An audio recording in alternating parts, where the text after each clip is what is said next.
ટેલિફોનના ઇન્ટરવ્યુમાં રતન ટાટાને પૂછવામાં આવ્યું કે તમારી જિંદગીમાં એવી કઈ ખુશી હતી? એ વાત કરતા કરતા પહેલી જિંદગીમાં તમને એવી ખુશી કઈ છે, આનંદ કેવો થયો કે તમારી આંખમાંથી આંખુડા પડી ગયા હોય એવું? રેડિયાના ટેલિફોન ઇન્ટરવ્યુમાં રતન ટાટાને સવાલ કરવામાં આવ્યો કે તમારી જિંદગીમાં પહેલી એવી કઈ ખુશી હતી, એવો આનંદ કયો હતો કે આનંદ એટલો બધો તમારા ઉરમાં આવી જાય કે તમારી આંખમાંથી આંખુડા પડી ગયા હોય? ત્યારે ઇન્ટરવ્યુમાં રતન ટાટાએ એટલું કીધું હતું કે મારી જિંદગીમાં 1, 2, 3 નહીં 4 વાર એવો આનંદમાં આવ્યો, એમાં મને સફળતા મળી, પણ હરખના આંખુડા તો મને ચોથી વાર પડ્યા છે, છેલ્લી વાર અને પહેલી વાર. ક્યાં પડ્યા?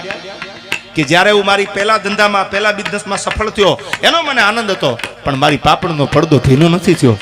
બીજો કે બીજી વખત જ્યારે હું આનંદમાં આવ્યો, મને સફળતા મળી, તેથી એશિયાનો સ્ટીલ કંપનીનો પહેલા નંબરનો માલિક હતો, તેથી મારો પાપડનો પડદો ભીનો નથી થયો. આવી 1, 2, 3 ખુશી તો વહી ગઈ, પણ ચોથી વાર મારો ભાઈબંધ, મેં શરૂઆતમાં આપને કીધું સંગ સજ્જનનો કરજો, હારા માર્ગે લઈ જાય. એને રતન ટાટાને કીધું કે રતન ટાટા તારે મારી હારે આવવાનું છે. ક્યાં આવવાનું છે? હવે સાંભળજો આ વાત. રતન ટાટા એને જીવનનો સાર કહે છે આમાં.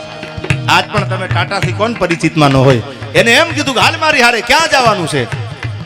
કે 200 ચેર લઈ લે, વ્હીલચેર. અને જે બાળકો ગરીબના ઝૂંપડેથી આવ્યા છે, જેને કુદરતી ખાપણ અને ખોટ છે, જેને પગ નથી, જેને હાલવાની ત્રેવડ નથી ને, એ આપણે બેને ભેળા થઈ અને નથુભાઈ આ 200